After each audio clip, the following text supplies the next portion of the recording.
Draco POV. So kailan mo balak ipakilala sa amin ang nobya mo bro? Tanong ni Jimboy.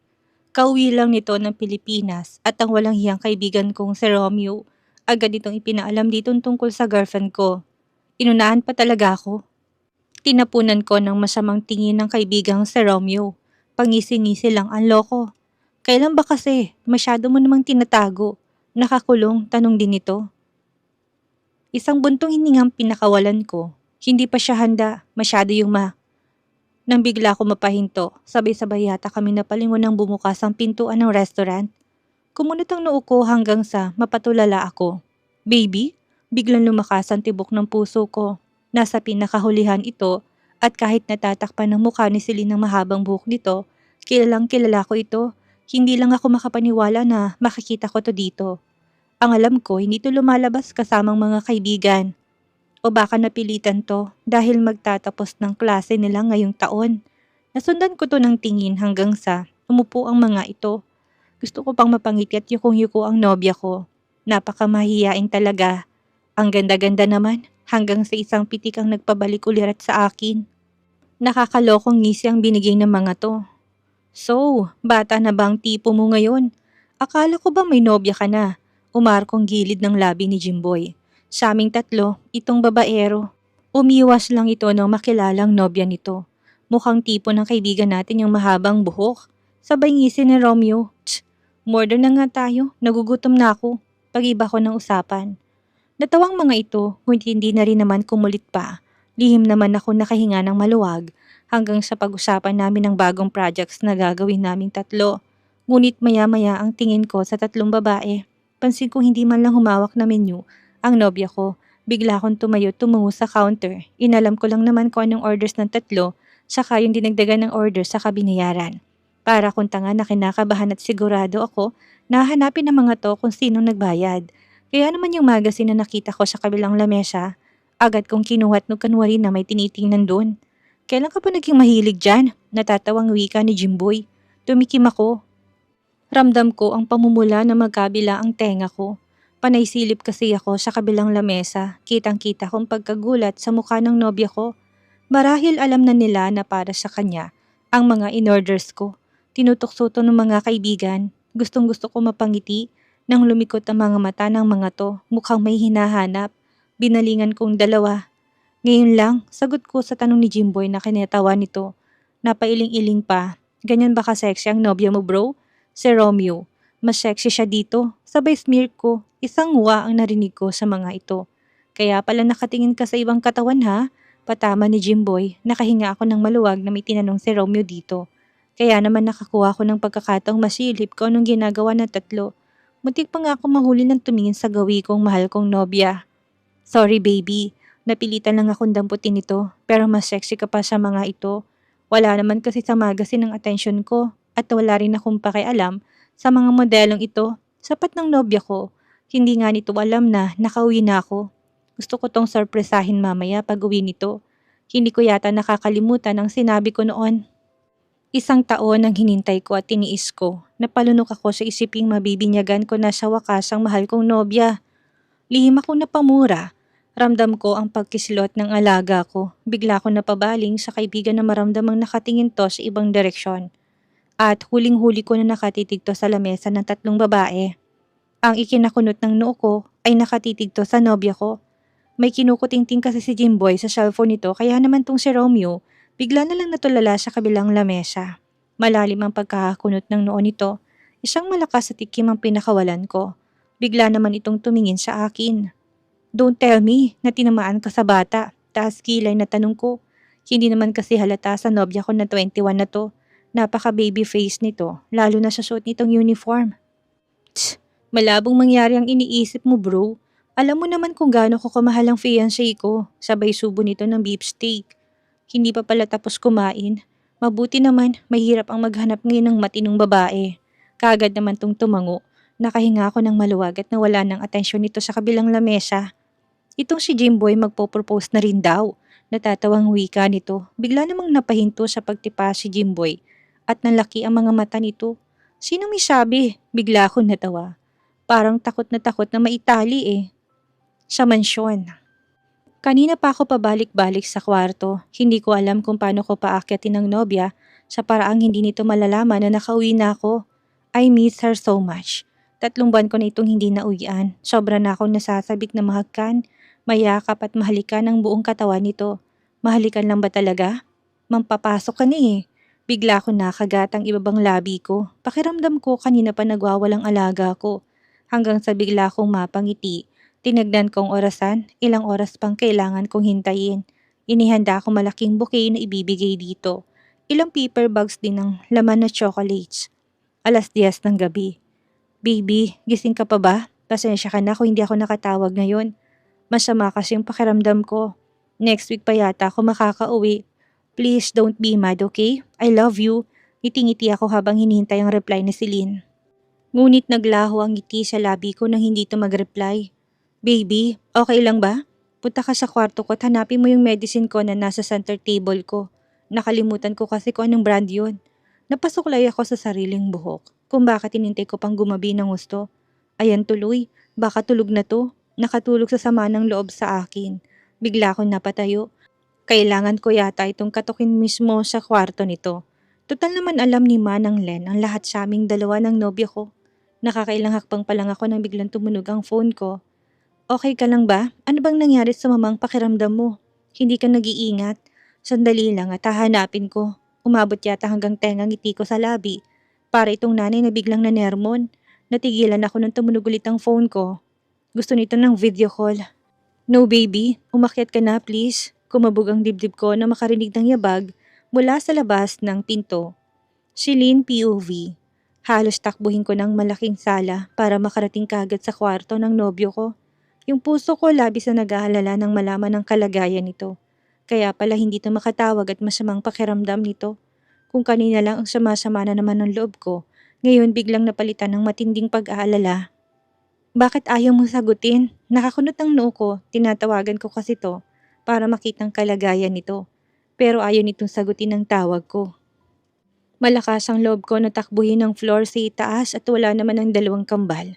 Nag-out of town ito, sabi ni Nanay Len. Mabilis kong pinihit ang seradura ng pinto ng kwarto ng nobyo ko. Agad kong kinapa ang main switch ng ilaw. Nagmamadali akong tumungo sa mismong kwarto ni Draco kung nasaan ang kama nito. Nandun kasi ang table na tinutukoy nito malapit sa tulugan nito. Pagpihit ko ng pinto siyang pagtili ko, isang halakhakang malingaw-ngaw sa kwarto na yon. Nalalaki ang mga mata kong tumitig sa nobyo ko. Akala ko talaga nasa Singapore pa to. Biglang pumulupot ang braso nito sa bewang ko. Hi baby ko, ngiti-ngiti ito. Bigla ko naman tong hinampas sa braso, kunwari naman tong ngumiwi. Nakakainis ka, labis mo kong pinag-alala, nakasimangot na wika ko. Sa inis ko, iniwas ko mukha ko ng akmang halikan ako ni Draco. Sorry na po, gusto lang kitang sorpresahin, paglalambing nito. Ang pangit na sorpresa mo, akala ko talaga, masamang pakiramdam mo. Masama pa rin ang tingin ko rito, humaba naman ang nguso nito na para bang nagpapaawa. Hanggang sa kumalas ito sa akin. Doon ko lang napansin ng malaking bouquet na nakapatong sa ibabaw ng kama nito. Kulay red yon. Ang ganda! Inabot nito yon sa akin. For you baby. Sorry na po. Masuyong bigkas ni Draco. At dahil mahal na mahal ko to, hindi ko naman ito matiis. Ngunit tinirapan ko pa ito bago inabot ang bulaklak. Bigla naman tong napangiti. Niyakap nito ulit sa akin ang baraso nito. Inamoy ko naman ang bulaklak. Ang bango, parang candy ng sarap kainin. Ikaw ang kakainin niya. Biglang namulang buong mukha ko. Kinabahan yata ako. Gabing-gabi pa naman ng mga oras na yon. Naku, baka totohanin na nga nito. Lihim ako napalunok. Pwede na ba akong makahalik? Bigla ako napabaling dito. Ang tamis ng ngiti. Parang may binabalak na masama. Wow, masama talaga? Baka magustuhan mong sinasabi mong masama? Panunukso ng bahaging isipan ko. Pakiramdam ko ang harot-harot ng utak ko. Kung ano-ano na lang ang pumapasok. Isang mahabang buntong hiningang pinakawalan ko. Ang sarap tuktukan ng ulo ko, nakakainis. What's wrong? Hindi mo ba nagustuhan? Biglang pag-aalala ni Draco, inirapan ko na naman to. At talagang ngumiti pa, naiinis pa rin ako sa'yo. Sabay nguso, akmang hihiwalay ako sa pagkakayakap nito na lalo yung humigpit at walang sabi-sabing hinawakan itong pangako at hinuli ang labi ko. Isang singhap ang kumuwala sa bibig ko. Lalong diniin tong katawan sa akin. Halos malaglag ko ang bouquet na nasa kanang kamay ko. Naihawak kong isang kamay ko sa batok ni Draco. Nang lumalim ang halik nito, aaminin ko naman na sobrang miss na miss ko na to. Ang sarap nitong humalik. Hanggang sa bigla ako mapapitlag ng malaglag kong bulaklak. Isang nakakalokong ngisi ang kumawala sa labi nito. Ramdam kong pag-iinit ng mukha ko. Akmang dadamputin kong bouquet nang bigla akong mapatili nang buhatin ako ni Draco. Kinabahan ako nang ihiga ako nito ng maingat sa gitna ng kama nito. Anong gagawin mo? Kumagat labi ito. Kung anong ginagawa natin nun, bigla tong dumapa sa ibabaw ko tinuli magkabilaan kong kamay at pinagsaklop yon. Aalisin ko rin ang pagtatampo ng mahal kong nobya. Sabay kindat nito na nagbigay kiliti sa tiyan ko pa ibaba. Gabing-gabi na. Much better. Paus na wika na ni Draco. Napalunok ako ng haplusin nitong naka-expose kong hita. Kitang-kita kong mainit nitong mga titig. Malagkit at parang nag-aapoy. Ganitong ganito ito kapag gustong lantakan ng buong katawan ko. Sobrang namiss kita baby, namamaos na bulong nito sa akin. Hindi na rin naman ako nakatiis. Miss na rin kita, sabay kagat ng ibabang labi. Ang nakakainis, wala pa itong ginagawa pero ramdam kong namamasa ng akin. Ganito kalaking epekto nito sa akin. At nang yun tuluyan akong inangkin ni Draco at buong puso kong binigay dito ang aking sarili. Sobrang saya ko baby, sabay haplo sa mukha ko. Ako ang una sa lahat at ipinapangako kong ako ang pinakauna at huli sa buhay mo. Sobrang mahal na mahal kita. Madamdaming bigkas ni Draco. Uminit ang gilid ng mga mata ko. Hinaplos ko ang gwapong mukha nito. Mas mahal kita, pangako na ikaw lang at unang huli sa buhay ko. Kita kong paglamlam ng mga mata nito hanggang sa halikan ako ni Draco sa labi ng buong pagmamahal. Sinuklay ng daliri kong buhok nito. Nalimpungatan ako ng maramdaman ng pagpatak-patak na halik sa katawan ko. Ang mga haplos na may kasamang pisil. Draco, inaantok ko pang wika. Nang bigla ako nitong patihiyain, nakatagilid kasi ako ng mga oras na yon. Yes, baby. Habang hinahalikan ako nito, anong oras na? Tanong ko habang nakapikit ang mga mata. Ramdam kong pagod ng katawan ko. Ilang rounds ba naman ang ginawa ni Draco sa akin? Kung hindi pa sumukong katawan ko, ay ayaw pang tumigil eh. Pero ngayon parang gusto na naman ito. 5:30 AM in the morning baby. Hindi ako kumibo. Gusto ko pang matulog, parang binugbog ang katawan ko sa pagod na nararamdaman ko. Let's take a bath baby, paus na bulong ni Draco sa akin. Hindi pa ako nakakapagsalita nang buhatin ako nito na parang pang-bridal. Hindi na tayo matutulog, reklamo ko nang bigla itong ngumiti. Mamaya na baby, let's make love in the bathroom first, sabay kindat nito. Biglang namula ang mukha ko. Akala ko pa naman talaga, maliligaw lang kami, yan pala may binabalak ito. At sa banyo, naputol ang pag-iisip ko na makapasok kami sa malawak nitong banyo. Napanganga na lang ako bigla nang maingat ako nitong ilagay sa bathtub.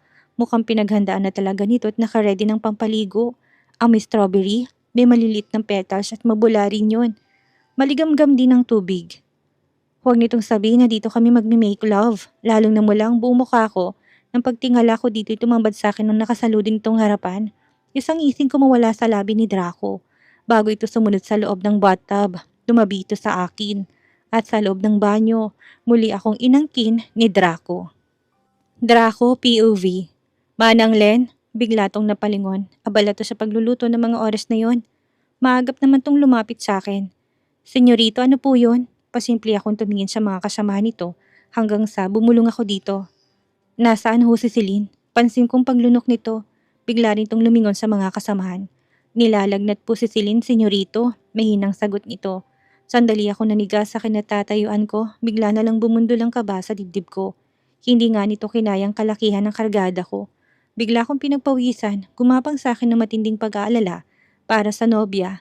Alam kong napakabata pa nito kung ikukumpara sa akin. Itong kinatatakot ko kung bakit kung hindi ko to kagad ginalaw noon, siguradong lalagnatin ito. Kung bakit hindi ako nakapagpigil at talagang ilang beses ko tong pinasok. Sobra akong nanggigigil sa pangangatawan nito. Bukod sa napakalambot at napakakinis ng balat nito, napaka-sexy pa. Bigla akong napalunok. Uminom na ho ba siya ng gamot? Hindi ko na itago ng matinding pag-alala para sa nobya. Opo, senyorito, ang lakas nga ng lagnat. Nanginginig siya at nilalamig. Mamaya nga po'y titignan. What are you doing here, son? Bigla ako napalingon. Napahawak naman sa dibdib ang mayordoma sa pagkagulat. Doña Janine, sabay yuko nito. Tumikim naman ako. Tinanong ko lang si Manang kung anong ulam ngayon. May gusto kasi akong ipaluto. Mabilis kong binalingan si Manang. Nginitian nito at yun na nga lang Manang. Gusto ko ng bulalo ngayon. Salamat. Marahan ko tong hinaplas sa likuran nito. Ramdam ko kasi ang kaba nito sa dibdib. Sige ho, senyorito. Nilapitan ko naman si Mami at ninakbayan to. Ako mga akain ko nito palabas ng kitchen area nang lumingon to kay Manang. Manang Len, nabigla itong mapatili sa gulat. Kumunot ang noon ni Mommy. What is wrong? Kailan ka pa naging magugulatin? Takang tanong nito. Nang bahagyang tumingin sa akin si Manang, simple ko tong inilingan. Wala po, Doña Janine. Nagulat lang ho talaga ako. Pansin kong paglunok nito bago yumuko. Nasaan si Celine? Ako naman ang napalingon dito. Why, Mom? Tiningala naman ako nito. Kailangan ko lang siyang makausap. Kumunot ang noo ko. Tinignan ko si Manang Len. Huwag sabihin sinabi nito kay Mommy. Mabilis tong napailing. Nilalagnat po siya, Doña Janine.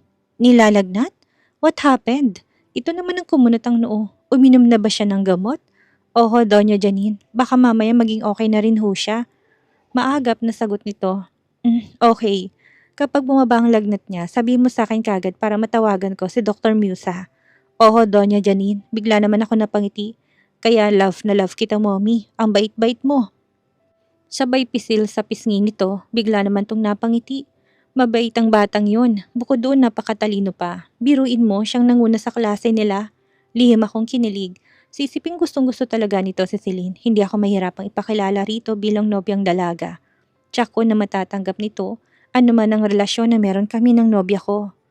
Baka matatalino rin ang totoong mga magulang niya. Biglang wika ko. Tumango naman ito. Maybe, bala kong ipahanap ang totoong mga magulang niya. Bigla ko napahinto. Really, Mom? Hindi makapaniwalang tanong ko. Tumango naman ito.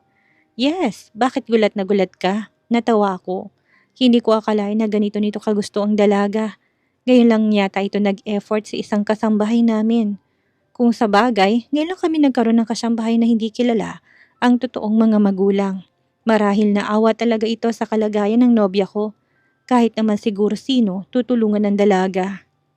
Lalo na't napakabait nito at napaka-inosente. Mapagkakatiwalaan din sa lahat ng bagay at siya kung yun ang higit na nagustuhan ni Mommy sa nobya ko. Well, hindi ko lang akalain na ganyan mo kamahal ang dalagang si Celine. Panunokso ko. Nahina ako nitong hinampas sa tiyan habang napapangiti. Bakit mo nga pala gustong makausap si Celine, Mom? Biglang sumeryosong tanong ko. Sakto namang nasa malaking sala na kami. Umupo ako sa tabi nito. Well, itatanong ko lang sana kung gusto niya na mag-take ng exam. Masyado na kasing huli para sa kanya na manatili pa siya ng high school. Sa edad niya yan dapat nasa college na siya. Sabay buntong hininga nito. Sandali ako natahimik. What do you think? Tama ba ang nasa isip ko? Tanong nito sa akin. Ginitian ko naman ito. Yes, Mom, and I think matutuwa pa niya si Celine. I'm sure naman na mapapasa niya ang lahat ng exam. Ikaw na nga nagsabi na nanguna siya sa klase. Nakangiting wika ko. Tumango-tango naman ito. At dito na po nagtatapos ang kabanata ng ating kwento at sana muli niyo po akong samahan sa mga susunod pang kabanata. Maraming salamat po at keep safe everyone.